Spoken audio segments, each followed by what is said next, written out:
Alright, hey guys, welcome back to my channel. Thank you for being here and for leaving all the awesome feedback I've been getting lately. There's been a lot of comments and chatter on my last few videos, so that is super appreciated. Helps the channel grow by getting a little bit more engagement. The YouTube algorithm says that this is a video worth watching when you give it feedback like that, so it's a great way to support the channel. If you have not checked out the last video, I have a new website that I created that basically shows you all of my Planeswalker rankings sorted by color, and I have them all like what tier I put them in. But yeah, anyhow, just wanted to get that out of the way before I talk about Quintorius Canned, which is the new red-white Planeswalker that we got in the Lost Caverns of Ixalan set here. So let's see what he's got. He's got 130 life, which is super appreciated. Thank you, Webcore, for not following that trend again and again of giving us these low life total walkers. He's a big elephant dude, so it makes sense that he would get a good life total. Anyhow, so I don't have any of his actual starter decks created here. Still need a couple of, gosh, really just rares and uncommons to finish off these decks here, which is kind of funny all the time, right? So let's look at his abilities. His abilities are pretty interesting. They're not tied to any of the set mechanics. Even his second one, which creates archaeological spirit tokens, those were created in the game during the Strixhaven set. So they went way back for some of these. But anyhow, his mana bonuses. His mana bonuses are just okay. Honestly, that's probably like my least favorite thing about him. Is I would have been totally fine if they didn't give us the blue and black mana bonuses and instead gave us more mana on red and white, because especially on red, if they instead took the +1/+1 off blue and black and put it all on red, his third ability would be even better than it is now. But that's a minor quibble here, although maybe it's not that minor. I'll get into it later. Okay, let's talk about his abilities. Leave no stone unturned. Exile the top 9 cards from your library. Those cards gain the Lorehold emblem. You gain X life. X is the number of cards with the Lorehold emblem in your exile. Why does that matter? Because it's really the only way to get the Lorehold emblem onto cards in your exile. So I think this is just a way to kind of cap him off and not let you just abuse things like Jaleva, which puts tons of cards in your exile at one time. So if this ability just worked in general on cards in your exile, I could see it being really difficult to deal with, because you're going to be getting so much life back from that. And you could still get a decent amount of life back if you continuously use his first ability. There's no downside to using it other than not being able to make it to your other abilities. So it's a fine ability. It definitely synergizes well with his third ability, though. So yeah, the archaeological spirit tokens, it creates 5 of them at level 60. It's a 3/2 spirit with defender. When a card leaves your graveyard, this creature gets +1/+1. This effect can trigger up to 1 time per turn. So that's not something that matters to me, leaving your graveyard. There's not really anything in this kit that does anything with your graveyard. And red and white is not usually something I do. That part of this card doesn't really matter to me. If you can figure out a way that it's useful, let me know, but I can't think of anything. But basically this ends up being a 15/10 blocker, and that's basically all of its utility there, which is not bad, but it's not something that really matters in his kit that much. It's just, I guess, an extra way of getting some creature on the board if you need it. But it's honestly the ability I use the least. So, Lorehold's Knowledge. 21 loyalty. Deal X damage to your opponent's creatures and Planeswalker. Convert X gems to red. X is the number of cards with the Lorehold emblem in your exile. Create a Lorehold Sigil token. Lorehold Sigil, white and red. Support card Planes. It's a 2 shield token, which is a little bit vulnerable in my testing that I noticed. But at the beginning of your turn, deal X damage to your opponent's Planeswalker and destroy X non-red gems. X is the number of cards with the Lorehold emblem in your exile. So that's why number 1 and number 3 loyalty ability go so well together. Because you first have to use the first ability for the third to even do anything. If you just skip using it and go straight to the third, basically nothing happens except you create that sigil token. But you want this to do something when you first use it. So my recommendation is to have something in your deck that will give you a lot of loyalty so that you can alternate between these abilities. And we'll get to that in my decks that I want to show to you. But yeah, I think these abilities are pretty good because they are independent of any deck strategy. This can be something in the background that just kind of helps you keep your life total high and creating red matches for yourself by the gem destruction. It's also going to be dealing damage to your opponent's Planeswalker as you go. So the longer the battle goes, the more useful these abilities get. I kind of like that the abilities stack together in that way. It's pretty neat. I think this is an improvement in the way that Ashiok's abilities were very similar, that they are based off of these cards with special emblems in your exile. I like the way that these abilities work together more with Quintorius than I do with Ashiok. So pretty interesting way of constructing this Planeswalker. And I had a pretty good time with experimenting with what to do with his abilities. Like, you can either build around them or not. And, well, you'll see. Because the first deck I'll show you is building for his abilities, and the rest of them are not. So let's get to it. Okay, so here's a deck that I used to take advantage of his abilities.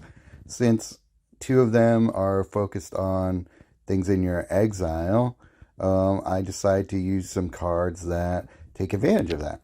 So we got Savior of Ollenbach. When this creature dies or is exiled from the battlefield, pick up to 4 of the first 4 non-spell cards from your exile and move those cards into play under their owner's control. So that means if you pump up his first ability and then somehow remove Savior from the battlefield, you can grab things out of the exile for free and put them on the battlefield. And then Soul Herder, similar thing. At the beginning of your turn, you may exile target creature you control. At the end of your turn, if a creature you control was exiled this turn, pick one of the first 4 non-spell cards from your exile and return to the battlefield under your control. So the same sort of thing that Savior does, except you're only able to grab 1 card at a time. If you use Quintorius's ability, you can trigger this ability at the end of your turn. And then Jaleva, taking spells out of your exile and putting them into your hand with full mana, so we can use things like Golden Wish for free, bunch of other cards, Against All Odds, Vanish into Eternity, and Void Rend. Against All Odds is mostly going to be for triggering Savior of Ollenbach. But here's a card you may not use that often, but it's a good card. When you cast a spell card, exile a random spell card from your graveyard. Then create a copy of X spell cards at random from your exile into your hand. Those copies gain full mana and X is this card's level. Then increase this card's level by 1. So basically, we're just putting spells into our exile, such as Arcane Bombardment, and then using them anytime we cast one of our spells from our hand. And then we got Mox Lotus. Just because it's a good card, we can put it into play for nothing with Savior of Ollenbach or Soul Herder. So, yeah, that is the basic gist of this deck, and let's see it in action. So this is interesting. We're going against Nalthazar, and he's got Karn the Great Creator, the new colorless Planeswalker, in his possession. So let's see how it goes. Let's see what we end up seeing from him. Set up a nice 5 match for him, which sucks, but let's see. Okay, so we're exiling the top 9 cards from our library, and let's see what we got in the exile. So any of the permanents such as Jaleva, Mox Lotus, we can get into play if for some reason Savior gets taken off the battlefield. Jeez, we're just giving them all the 5 matches we don't want to. Okay, so yeah, we can. Thank you for exiling my Savior and helping me put these cards on the battlefield. So we got Unlicensed Hearst.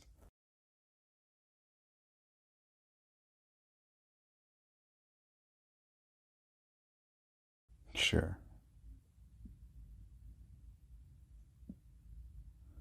And we'll get a Golden Wish down. So we can grab a Mox Lotus and an Unlicensed Hearst.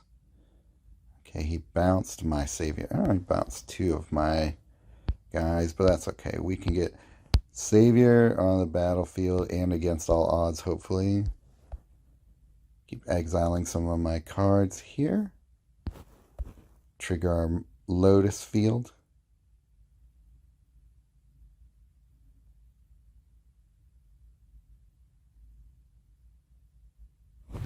Against all odds. So we get Soul Herder, Savior. Don't want his Urza Saga. Don't want any of his cards back into play, so I ignored his. Yeah.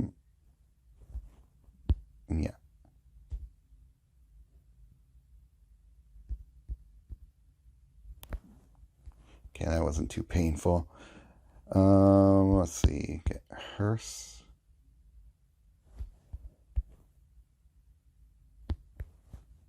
Bombardment. Do I have an Arcane Bombardment? We do. Okay. This is cool. We pumped up our first ability enough time so that we should get a decent amount of damage from that. Okay, 12 mana, or 12 damage is alright. So, let's exile Jaleva just so that we can trigger Arcane Bombardment and see what we get from it. Pumping up our Soul Herder a decent amount there. Not now, so there we go. Put Savior back on the board.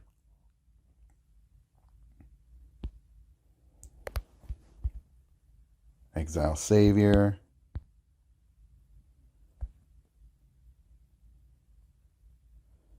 His 3rd is going off.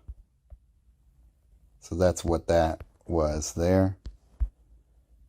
And then the rest of the time we could just pump up our first ability.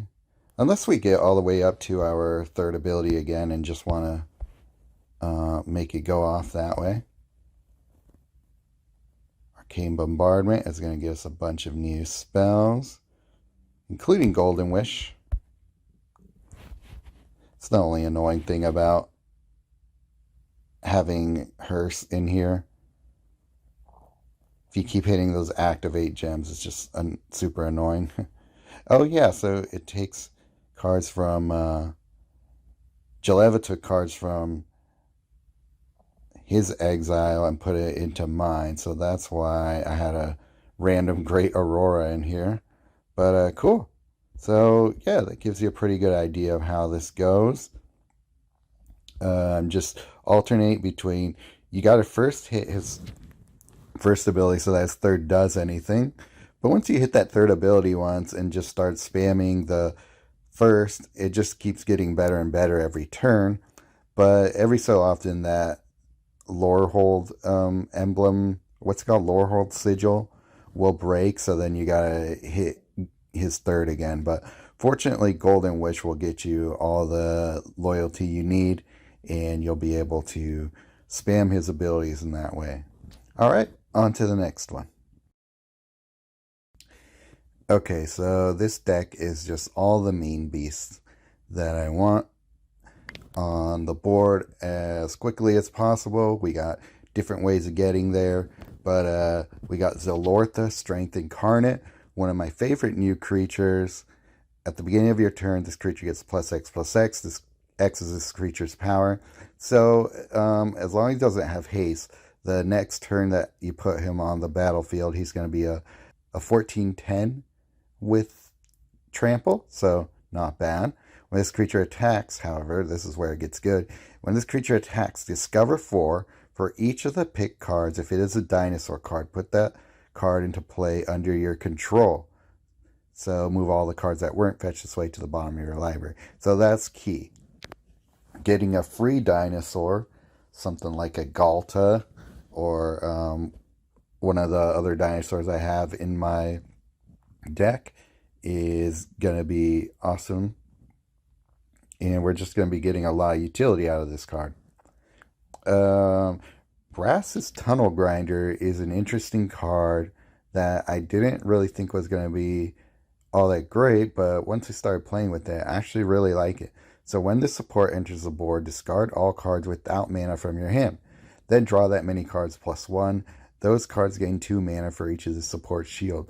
The one thing about this card is if you cast it with no cards without mana in your hand, it doesn't do anything. So you want to make sure you have at least one card with no mana in your hand before you cast it for it to really get its effect.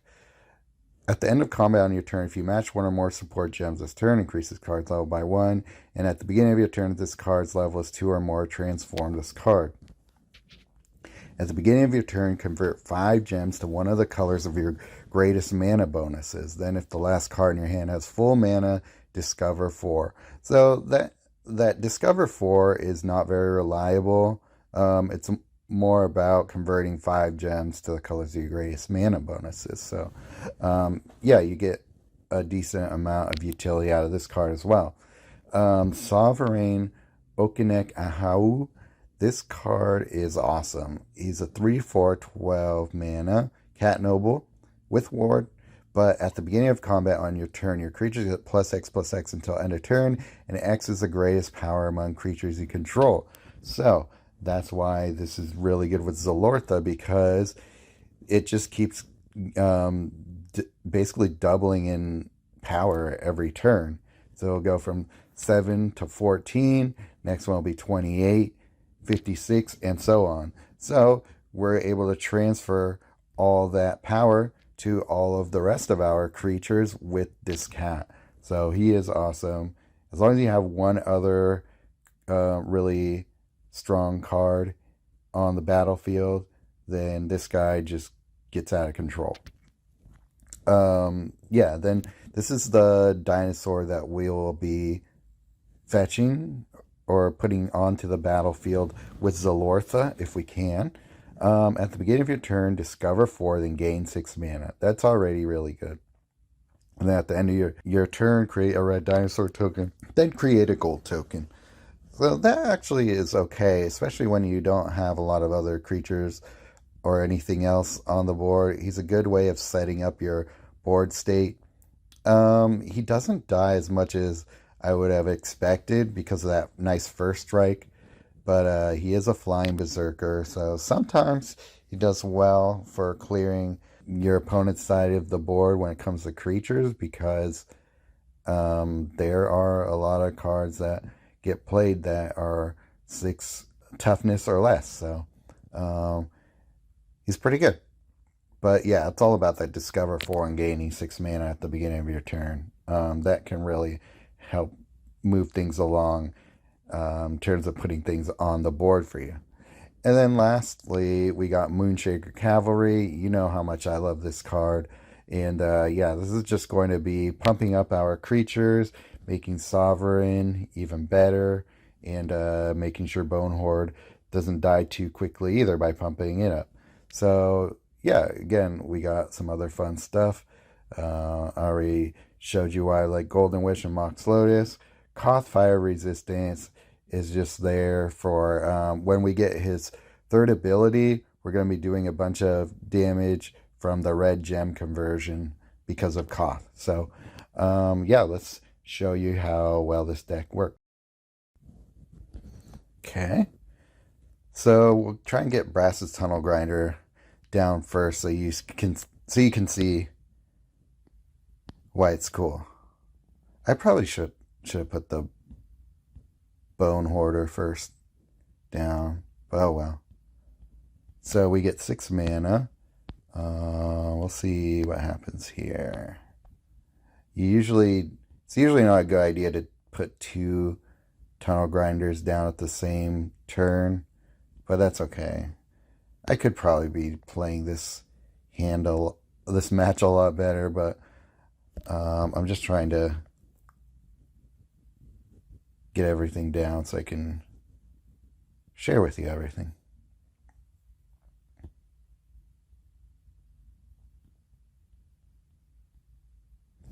So here we go. Discover 4, gain 6 mana. We get Sovereign down. Why not? Okay, our Tunnel Grinder flipped. Now it's a land. Unfortunately, it doesn't trigger when you first flip it. I wish it did, but I know that's not how the card is written, so oh well. Don't care about the red dino, but at least we get a gold token anyway. Yeah, let's get a Golden Wish. Why not? Cool. Yeah, so we got a bunch of white gem conversion. Do Golden Wish, and then we will trigger his third next turn. If he even lasts another turn, I don't think he will, because we're putting Alchemist Gambit down. And that's going to double strike everybody. And yeah, look at this. Yeah, we won already.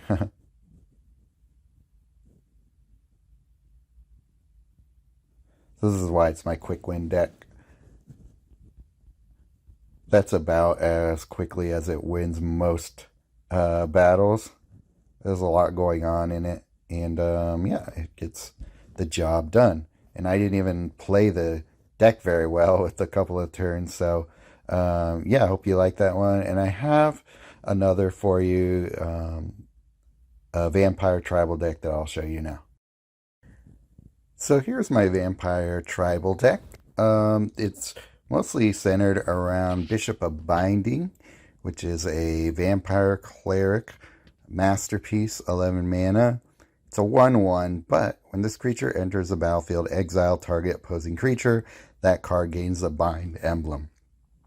The Bind emblem isn't really that big a deal or on this card because we'll see.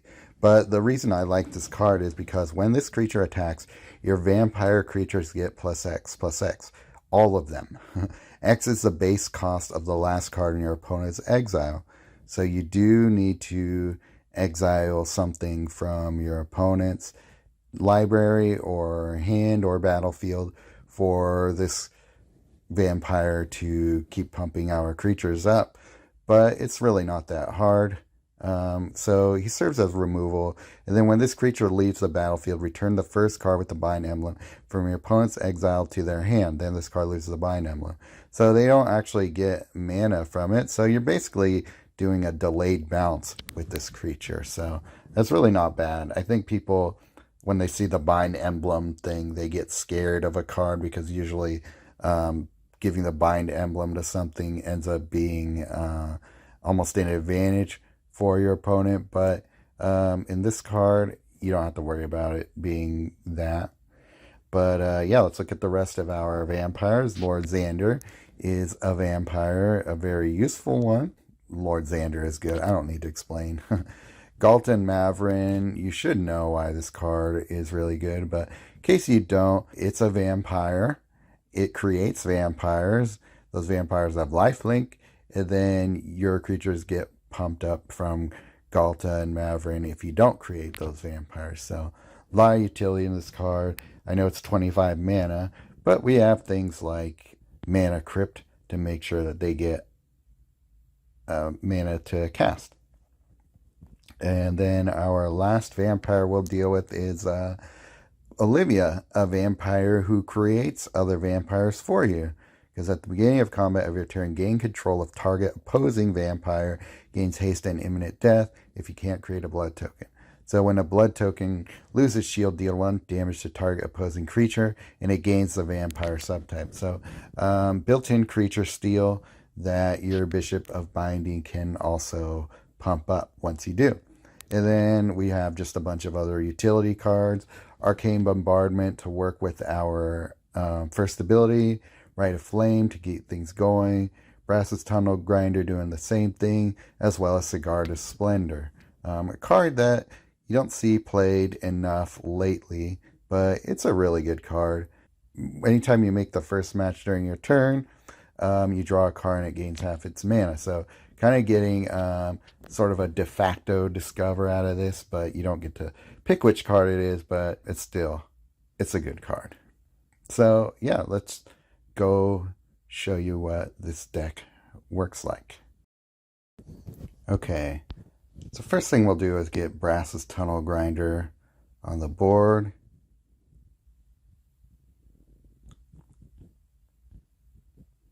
A bunch of cool new stuff on the board for us. Let's get Arcane Bombardment down. Put things in our exile for it to pull from.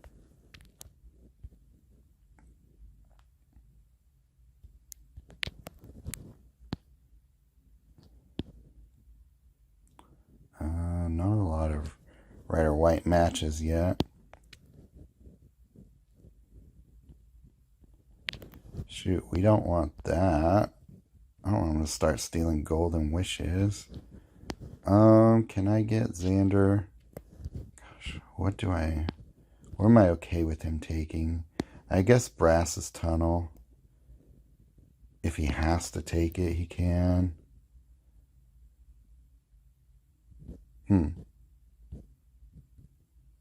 Okay, yeah, cool. We'll get the Bishop of Binding now. Phew. We got saved. So, alright, cool. So watch what happens with Bishop of Binding now. 2 Golden Wishes down. That'll be awesome.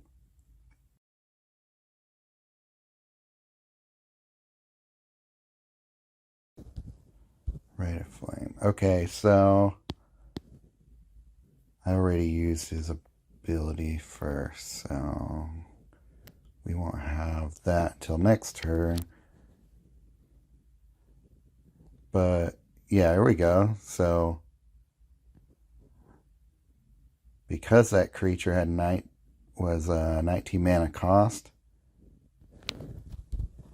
I was able to do that. So then we can use that, eliminate him from the battlefield.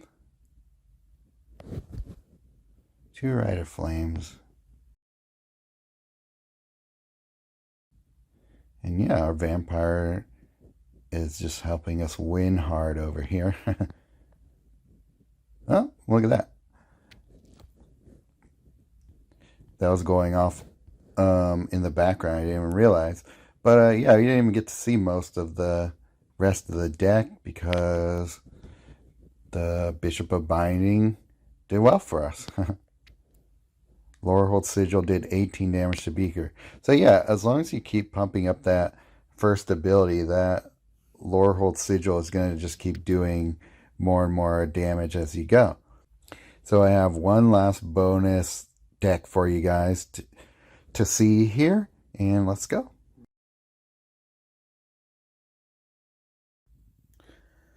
Alright guys, so here's a combo I am very excited to show you guys because I broke this card. Scytheclaw Raptor. When your opponent casts or copies a creature card, your opponent loses life equal to this creature's power.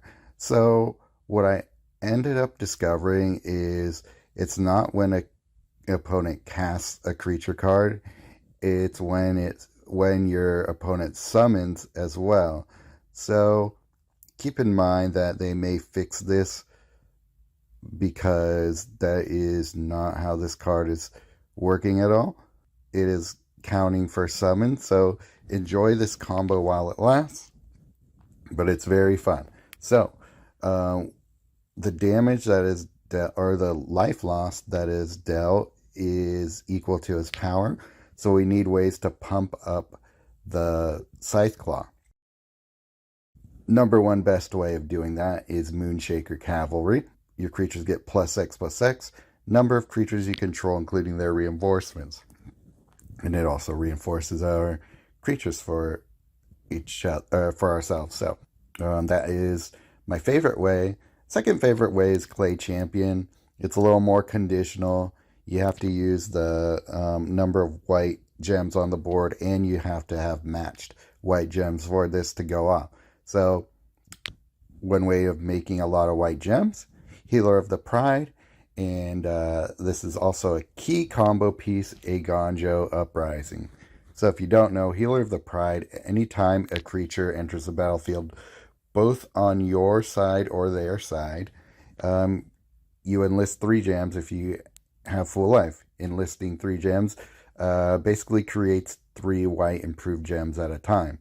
So anytime a token hits the battlefield, you change 3 gems to white most of the time, and then you otherwise gain 9 life. So you can, such a good card, because not only does it help you convert gems, but it heals you.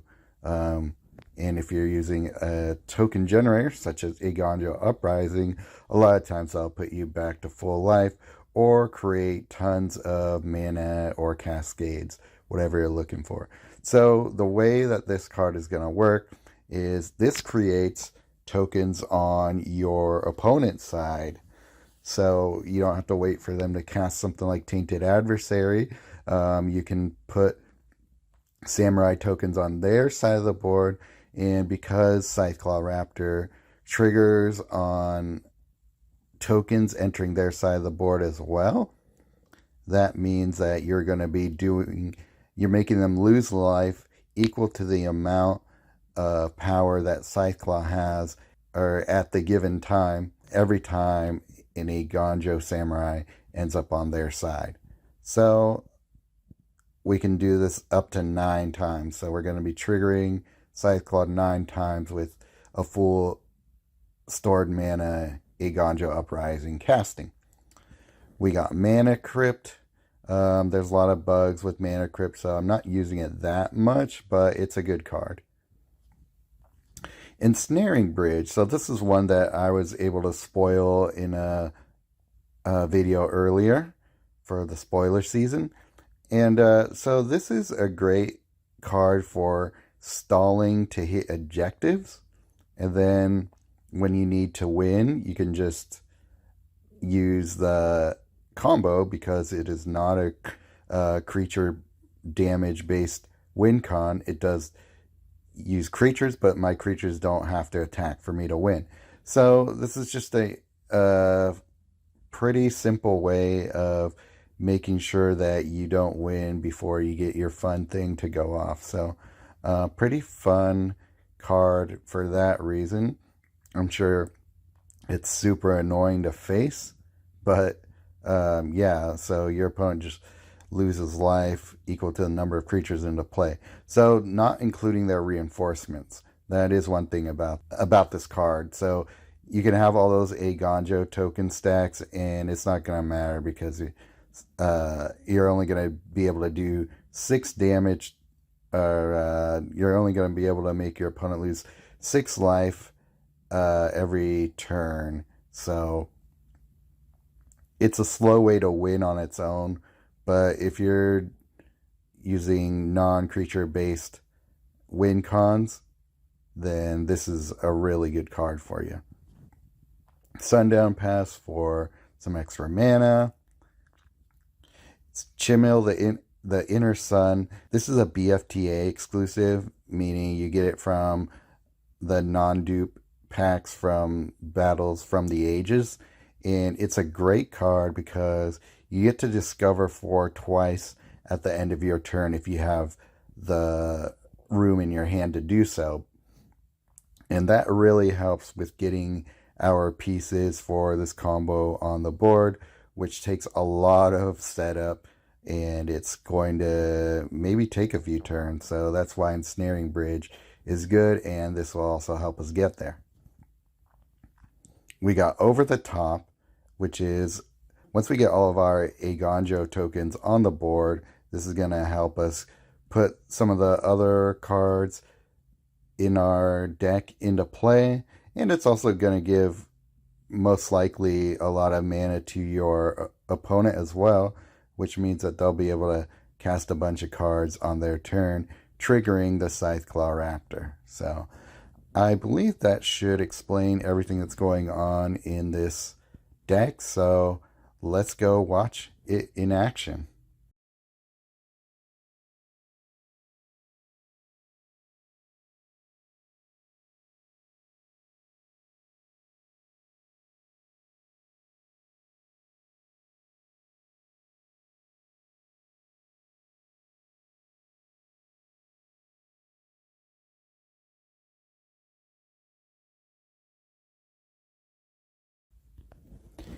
Cool. So Scytheclaw Raptor, Heel of the Pride.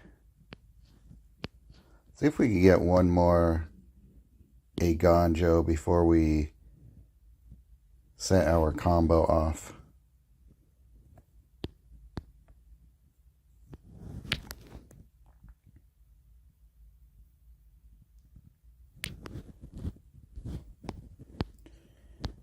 Is this fine to do yet? We have our pieces. I'm gonna wait until I can put it all down on the board at the same time.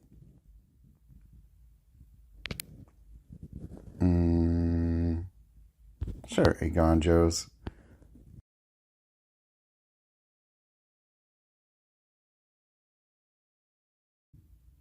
So we can make sure. Okay, this is enough to get our combo going. Should be.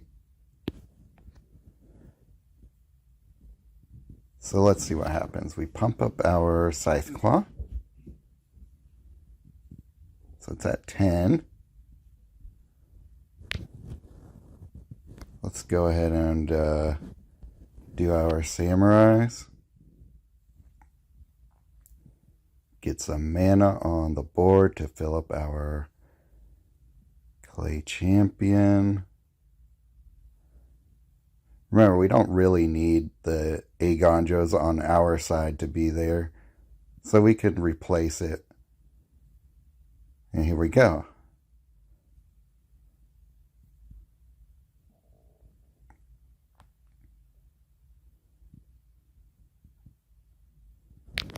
Replace our Clay Champion. Pump up the rest of our creatures. And then let's get the combo going again, and this will easily take us to the win. Keep the loop going, and there you go. And that is how this combo goes off. What do you guys think? So, final thoughts about this Planeswalker. I think he's very fun. I do like his life total. That's a good plus for him. I would say that really the biggest downside for me, and it's not even that bad, I just don't love his mana bonus spread.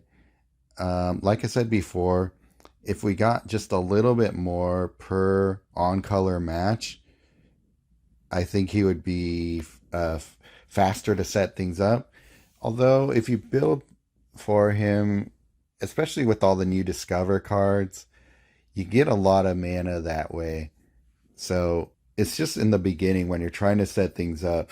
When you get a planeswalker with high mana bonuses, it makes things so much easier, so much faster.